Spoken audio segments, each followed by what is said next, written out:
Ouattata, c'est le troisième fils à son père qui s'appelait Zouatou Moïse, installé à Obala. Et ma mère m'a quitté très tôt. Disons, elle s'est séparée d'avec mon père. Elle m'a laissé quand j'avais 5 mois. Mon père, je crois qu'il était tout pour moi. C'était un planteur de cacao. J'ai fait de la 6e en terminale au lycée d'Obala. Je peux vous rassurer que ce n'était pas facile à la mort de mon père. Parce que je devais en même temps me nourrir et en même temps fréquenter, ce qui n'était pas facile pour un orphelin que j'étais.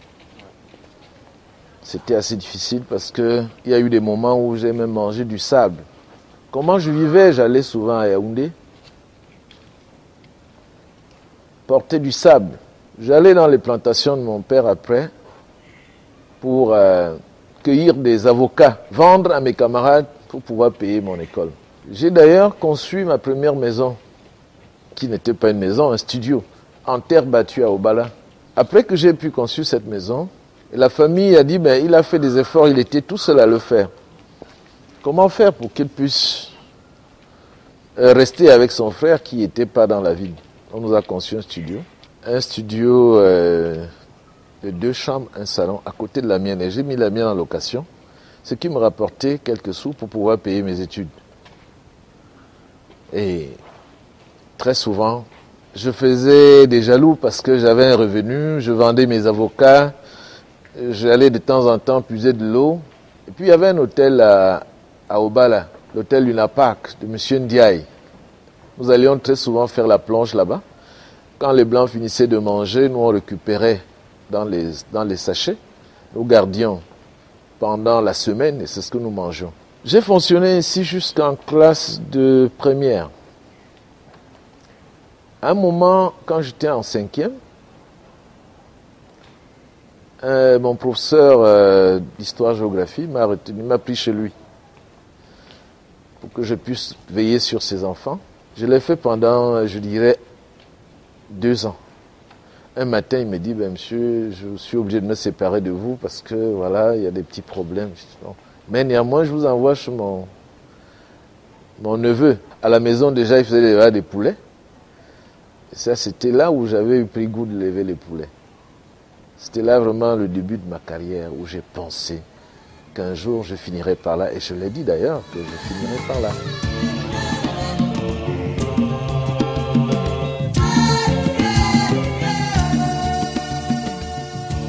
Après la classe de première, j'obtiens mon probatoire au lycée d'Obala, mon probatoire D. Je fais dans la classe terminale pendant 1 an. J'échoue 1 fois, j'échoue 2 fois. Je me dis, je crois que j'ai atteint mon apogée. Personne ne devait me soutenir. Avec tout ce que je faisais, je ne pouvais plus continuer. J'ai compris que j'avais atteint mon niveau 0. J'ai tenté de me remettre au travail. J'ai sollicité à être candidat libre au lycée d'Obala. Parce que là-bas, quand même, j'avais mis de la 6e en terminale dans le lycée, savait qu'il y avait un rococo là-bas qui n'arrivait plus à bouger. Ils m'ont accordé 1 année de plus comme auditeur libre. J'ai raté le bac, j'ai décidé d'arrêter comme ça les études.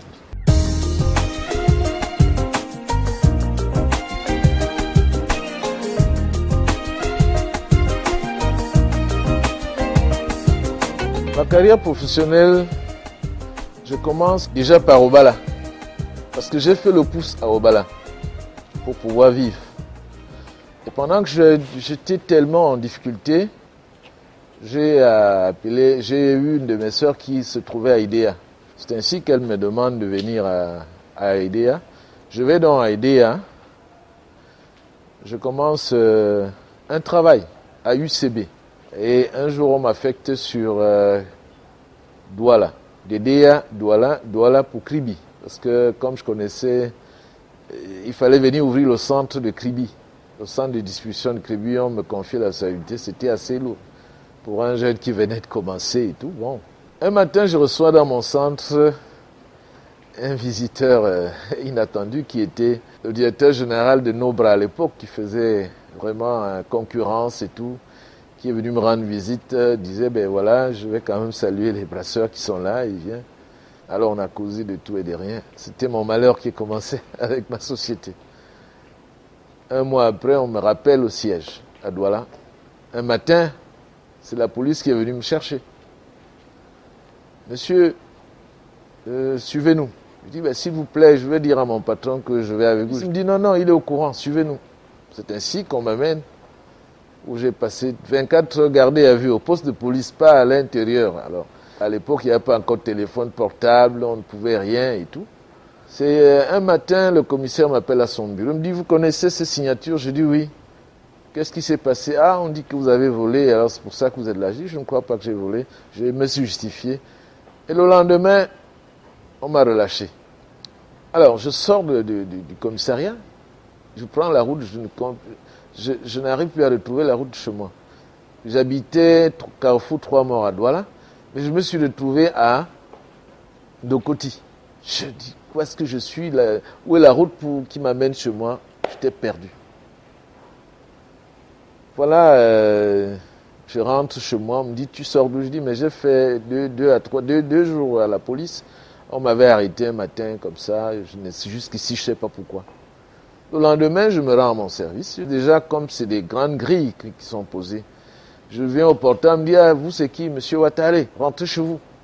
Qu'est-ce que j'ai fait? Je voulais expliquer à mon patron pourquoi j'étais absent et tout. On me dit, non, non, non, non, non, allez chez vous. Ne venez plus ici. 2-3 jours, je suis rentré, je réfléchis, j'appelle certains collègues qui étaient au travail. Ils me disent, ah, il se peut que tu aies une visite là-bas, ça n'a pas plu au président et il a demandé qu'on te mette hors de ces endroits. Je dis, ah, je commence à comprendre. Je commence à chercher du travail dans Douala. J'étais perdu. Je dis, mais dans ce Douala, je connais personne. J'apprends, je regarde dans les journaux, on dit, il y a tel qui ouvre une société, je m'en vais me planter, je cherche du travail. On me dit, Nestlé est en train de faire ci, je vais, je cherche, je trouve rien. Le président Tchanké a été au courant que j'ai eu des problèmes. Il a donc envoyé me chercher. Et m'a demandé si j'étais prêt à travailler aussi pour lui. Je dis, mais pourquoi pas, je suis en chômage, je cherche du travail. C'est ainsi que j'ai commencé avec nos bras. Me voilà en pleine fonction. Et puis un matin, on m'affecte sur Tchang. Il fallait aller ouvrir le centre de Tchang. Je suis allé à Tchang, j'ai ouvert le centre pendant 1 an et demi. Et je faisais de bonnes recettes, curieusement. Il y avait de meilleurs prix dans les ventes. Et un jour, on m'a dit, Monsieur Ouattara, vous allez repartir sur Kribi, que vous connaissez assez bien. Et j'arrive à Kribi, je travaille avec la société Nobra. Jusqu'à terme, l'entreprise va jusqu'à fermer ses portes. Et je me décide de rester sur place. Je fais une demande aux brasseries du Cameroun. Ça tombe à Douala. Il se peut qu'il y ait une certaine Madame Ouattara au secrétariat qui reçoit et voit Monsieur Ouattara. Il dit non, ça, accord tout de suite. Il voit son patron qui met l'accord parce que Monsieur Ouattara et Madame Ouattara, qu'est-ce qui se passe? Votre mari cherche déjà le travail. Il dit non, c'est un Monsieur Ouattara, c'est même la famille. Voilà comment j'obtiens l'accord pour pouvoir commencer la manutention aux brasseries. La manutention, c'est quoi? Les camions qui viennent ravitailler le centre. C'est nous qui les déchargeons. Et on nous donnait 5 francs le casier déchargé. Quand on le rechargeait, l'emballage vide, on avait 10 francs. C'était assez compliqué, mais on a pu quand même s'imposer pendant 1 an et demi.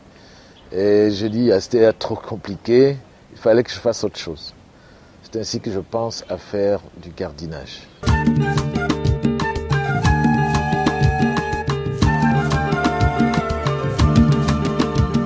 Nous sommes à Océan Sécurité.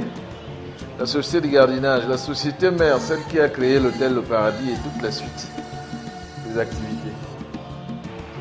Bonjour madame, la secrétaire de Océan Sécurité. Nous employons en moyenne 600 jeunes, 500 de manière permanente et 100 temporaires. Mon premier contrat, je l'ai obtenu à AEK, qui m'avait fait confier toute sa structure à garder. Après, j'ai trouvé encore notre société. Je suis monté à 35 gardiens.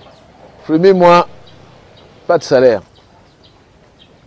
La société avait des difficultés, c'était compliqué, on ne pouvait pas me payer immédiatement, il fallait attendre que je puisse, que la société se remette pour pouvoir me payer. Je force quand même, j'obtiens un salaire. Alors, au 4e mois, la société complètement rompt le contrat. Je passe de 35 gardiens à 5 gardiens. Je rejoins la case de départ. Je dis, bon, faut-il arrêter l'entreprise ou bien de relancer? Je me suis dit non, il faut persévérer, il faut chercher des contrats. Je vais au port, je cherche des contrats, je vais à gauche, à droite, je cherche des contrats. Un ami me dit, écoute, comme tu veux rentrer dans les affaires, là, tu vas devoir recevoir régulièrement du monde. Donc, essaye d'avoir un restaurant ou bien quelques chambres, et tout ça. C'est comme ça que je commence avec l'auberge de la sécurité. J'ai commencé à monter ce restaurant que vous voyez, le Forestier. Et j'étais en rapport permanent avec les forestiers. J'avais déjà quelques contrats de gardiennage qui me donnaient un peu plus. Et ces contrats me permettaient d'avoir d'autres services. J'arrivais même à construire des maisons. J'avais un chef d'équipe. À partir de la société de gardiennage, je faisais d'autres services. Je leur faisais des entretiens de maisons. Et on a conçu ce restaurant. Et tout ce premier décor que vous voyez là. Il y avait 10 chambres là-bas, 10 chambres, tout ceci avec ce restaurant. On passait de l'auberge, on tentait déjà à l'hôtel. On s'est dit, maintenant on est passé de 10 à 20 avec une salle de conférence qui est la Quinquet. Et on s'est dit, est-ce qu'il faille qu'on se fasse encore appeler l'auberge? On a changé de nom. C'est passé de l'auberge de la sécurité. Pourquoi l'auberge de la sécurité? Parce que c'est grâce à la sécurité que nous avons pu créer l'auberge. Non, on a dit auberge de la sécurité. Après l'auberge de la sécurité, on est passé à l'hôtel Le Paradis.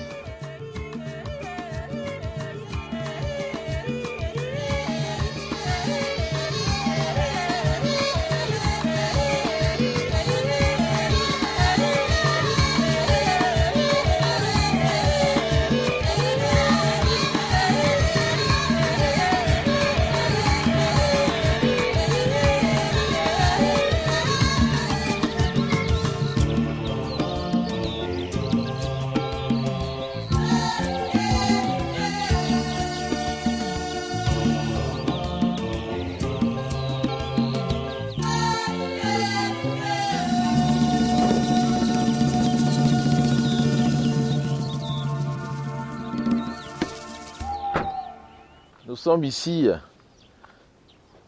à la ferme Gigues Fermier des Ambitions du millénaire de l'océan qui fait de l'engraissement.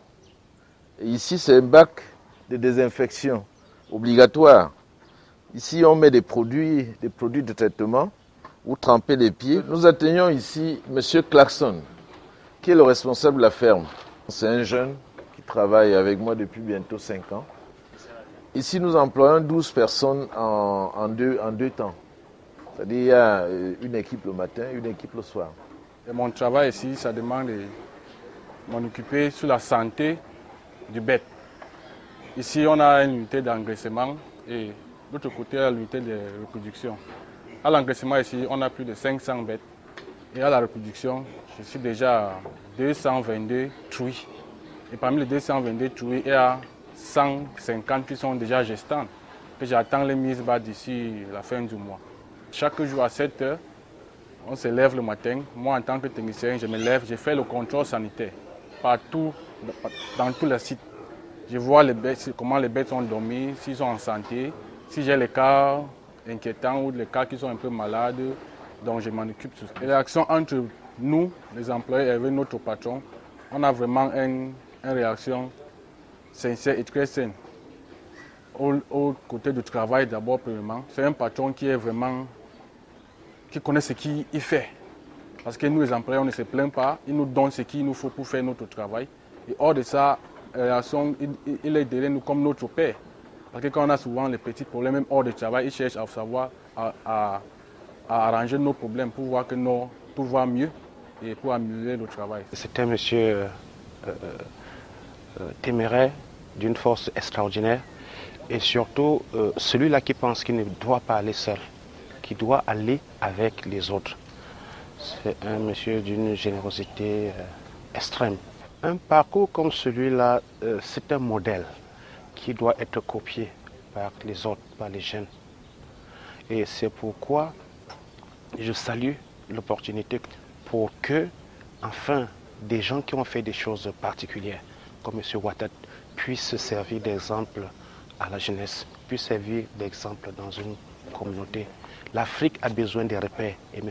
Ouattara fait partie des repères, tout au moins dans l'océan.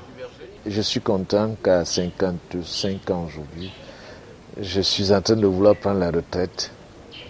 J'avais souhaité finir par une ferme et une menuiserie. Et je crois que la menuiserie, je commence à la mijoter. La ferme, elle est là. Nous avons un cheptel de près de 600 porcs aujourd'hui. Et nous roulons en moyenne 4000 poulets par mois.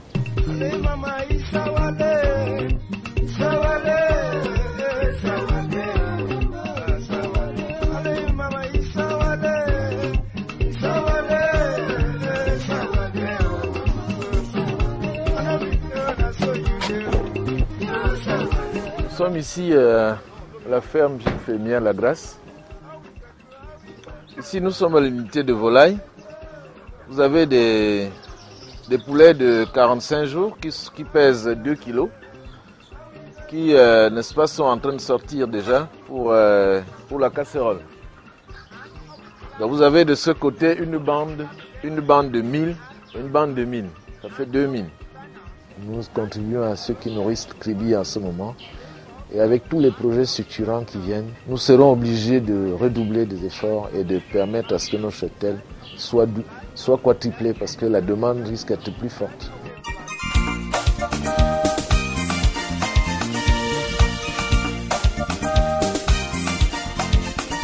Kribi, c'est la ville qui m'a accueilli. Je lui dois beaucoup du respect. J'ai cru en cette ville et je crois que je n'ai pas fait le mauvais choix. Je me sens comme chez moi, à Obala ou à Banganté pour mes origines profondes. Je pense que toutes les difficultés que je rencontre m'ont plutôt donné un peu plus de courage, m'ont donné un peu plus de force de travail. J'encadre près de 700 Camerounais. J'ai entre M. Ouattara et les employés des intermédiaires, qui sont mes collaborateurs les plus proches, avec qui nous faisons des réunions très souvent, qui nous permettent, n'est-ce pas, de pouvoir se rapprocher, avoir des idées, discuter. C'est ce qui nous permet d'avancer. Le secret, c'est des ambitions. Le secret, c'est des projets mûris, étudiés.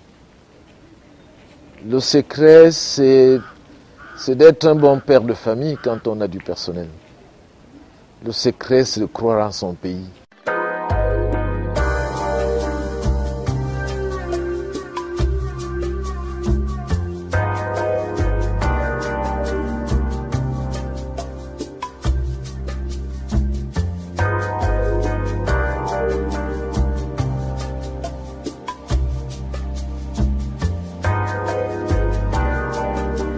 Je ne vais pas dire que je suis arrivé, parce que j'attends encore des grandes distinctions, que je continue à travailler et je crois que je l'aurai un jour. Ce n'est toujours pas une question de moyens, c'est une question de conviction. Plusieurs activités, c'est vrai, ça fait beaucoup, ça peut entraîner la distraction, mais il faut avoir des objectifs aussi. Les objectifs pour toute activité est nécessaire. Et je suis convaincu qu'avec l'endurance, tout n'a pas été que rose. On a eu des moments difficiles, mais nous avons persévéré. Et aujourd'hui, nous sommes en train de récolter, je dirais. J'ai cru à mon pays, j'ai cru à la force de travail. J'ai eu aussi une foi chrétienne qui m'a beaucoup guidé. Parce que cette foi m'a beaucoup marqué, m'a permis d'avoir des bases de la vie. Je ne suis pas saint, mais je tentais de m'approcher vers la vérité. Je cherchais la face de la vérité. Ça m'a beaucoup guidé jusqu'à nos jours. Il faudrait que les Camerounais comprennent que le chef de l'État a sorti tout ce qu'il leur faut pour demain. Le Cameroun, c'est un grand pays qui va sortir de la misère. Et le Cameroun sera en chantier. Et quand on dit chantier, tous les métiers avec tout sera engagé. Il faudrait que chacun, en ce qui le concerne, fasse un effort de pouvoir croire en son pays et d'apprendre le métier là où il est. Même le métier de la terre. J'y suis aujourd'hui, je peux vous rassurer que je ne me plains pas.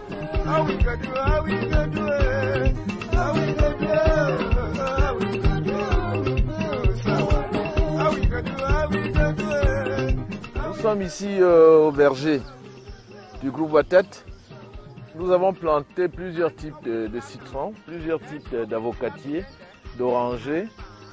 Et vous avez également des pruniers, ce que nous appelons le safou. Il y a une zone qui est prévue, il y a une zone de manguiers également. Et c'est ici que nous stockons toute la lisière qui sort des porcheries pour pouvoir amener dans notre ferme où on voudrait créer un vaste champ de maïs.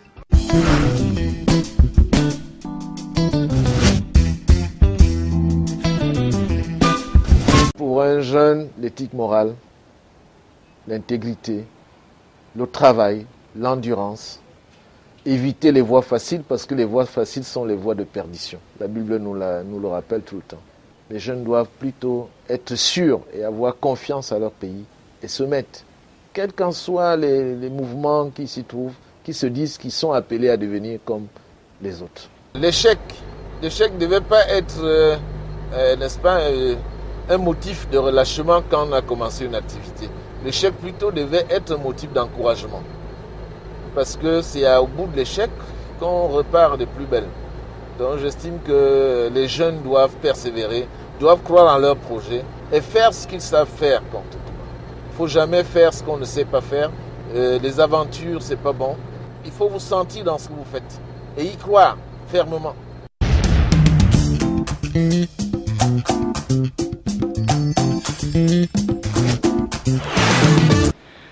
Monsieur Jean-Célestin Watat, j'allais dire Monsieur le Président Directeur Général, merci de votre disponibilité. Nous avons suivi pendant 2 jours ici à Kribi et nous voyons que vous avez un parcours effectivement atypique. Et j'ai vu des employés qui travaillent avec vous, 700 personnes. Comment vous faites en tant que manager pour conduire un groupe comme celui-là?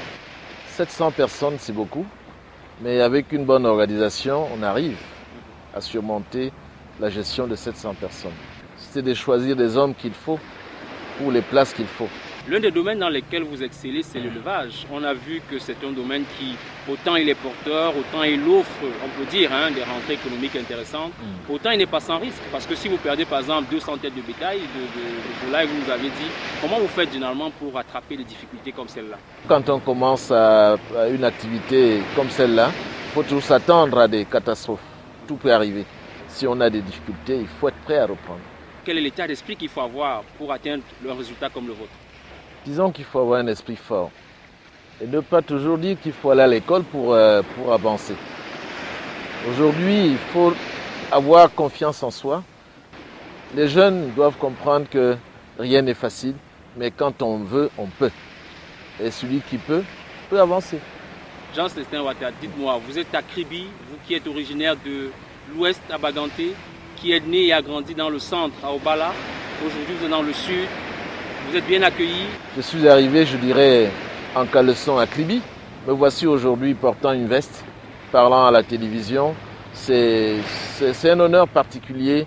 Je remercie cette ville qui m'a tout donné pour que je puisse faire tout ce que j'ai pu faire.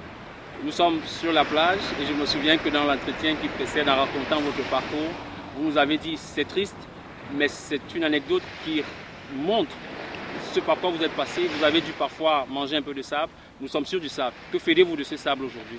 Quand je revois assez de sable à Kribi, je comprends qu'avec du sable, au-delà du fait que je croyais que ça pouvait m'aider à me maintenir sans avoir envie de manger, oui, on peut utiliser ce sable pour construire tout un monde.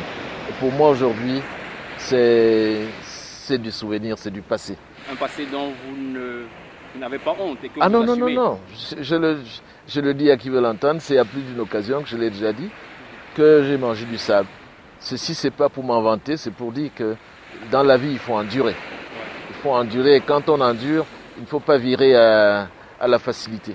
Avant de nous séparer, un message à la jeunesse camerounaise qui est parfois en manque de repères et nous vous avons choisi parce que vous êtes de ceux qui peuvent inspirer des jeunes qui veulent aussi réussir demain dans des carrières diverses. Et je peux dire aux jeunes, que rien n'est facile dans la vie. Il faut endurer. Il faut pouvoir compter sur soi. Cette jeunesse doit se construire elle-même. Elle doit éviter de calquer des mauvais exemples. Elle doit avoir foi en elle. La vie facile n'est jamais celle qu'il faut adopter. Il faut commencer à élever des porcs. Il faut commencer à travailler dur pour gagner sa vie. Et le Cameroun, c'est un pays vert. On peut cultiver et on gagne sa vie. On peut travailler sans aller à l'étranger. On peut gagner sa vie. Je dirais à la jeunesse, mettez-vous au travail. Vous gagnerez mieux que d'aller chercher ailleurs. Alors, M. Jean-Célestin Ouattara, merci de nous avoir reçus à Kribi. Nous vous laissons repartir à vos tâches et vous souhaitons plein succès en 2013 puisque l'année ne fait que commencer. Merci. À bientôt. Merci beaucoup.